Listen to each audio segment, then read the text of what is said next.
কোরবানির সময় দেখা যায় পশুর ব্যবসায়ীরা কোরবানির পশুকে বাইরের জেলা থেকে ঢাকায় নিয়ে আসেন ট্রাকে করে। এই পুরো সময় ট্রাকে পশুকে দাঁড় করিয়ে রাখেন। অনেক সময় পশুর চোখে মরিচের গুঁড়া দেন যেন তারা ঘুমোতে না পারেন। এতে পশুর প্রতি অমানবিক আচরণ করা হয়। এ বিষয়ে কিছু বলবেন?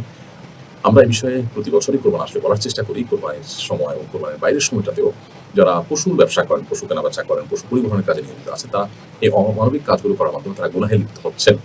আপনার এজন্য আল্লাহর কাছে জবাবদিহি করতে হবে। একটা পশুর প্রতি যদি অবিচার করেন সেটাও আল্লাহর কাছে জবাবদিহিতার আওতায় কিন্তু আসবে। নবী সাল্লাল্লাহু আলাইহি ওয়াসাল্লাম বলেছেন, ইন্নাল্লাহা কাতাবাল ইহসানা আলা কুল্লি শাই। আল্লাহ তাআলা প্রত্যেকটা বস্তুর প্রতি ইহসান করাটাকে আবশ্যক করেছেন, অনুগ্রহ করাটাকে আমাদের জন্য ফরজ করে দিয়েছেন। সো পশুর প্রতি আপনি অনুগ্রহ না করে যদি অমানবিক আচরণ করেন, আল্লাহর কাছে কিন্তু আপনি গুনাহগার হবেন, দায়ী হবেন এবং জবাবদিহি আপনাকে করতে হবে।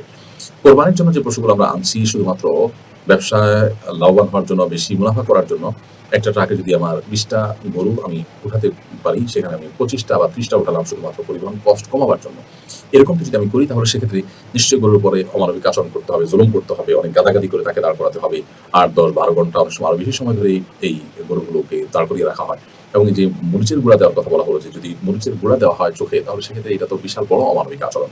এবং এই অমানবিক আচরণ করে পশুকে আপনি আনলেন যাতে করে পশু শুয়ে না পড়ে, জায়গা বেশি না লাগে ট্রাকে, ইত্যাদি, ইত্যাদি। তাহলে সেটা রীতিমতো জুলুম হবে এবং হারাম একটি কাজ হবে। এই হারাম কাজের জন্য সংশ্লিষ্টরা সবাই দায়ী হবেন।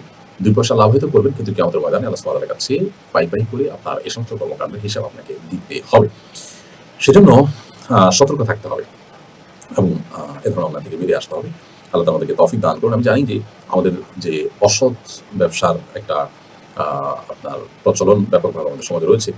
এর মধ্যে কেউ সততার সাথে যদি অল্প পশু আনতে চান, তিনি হয়তো কম বেশি দিতে পারবেন না। কিন্তু এর বিপরীতে বহু মানুষ আছেন যারা এই অমানবিক কর্মকাণ্ডের বিরোধী।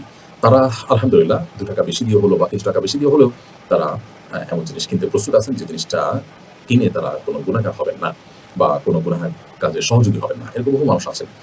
তো কষ্ট করে হলেও বা অল্প মুনাফা করে হলেও আমাদের এই পশুর প্রতি অমানবিকতা বন্ধের উদ্যোগ নেওয়া উচিত এবং এ ব্যাপারে সবারই কথা বলা দরকার। আল্লাহ তাআলা আমাদের সবাইকে বোঝার তৌফিক দান করুন।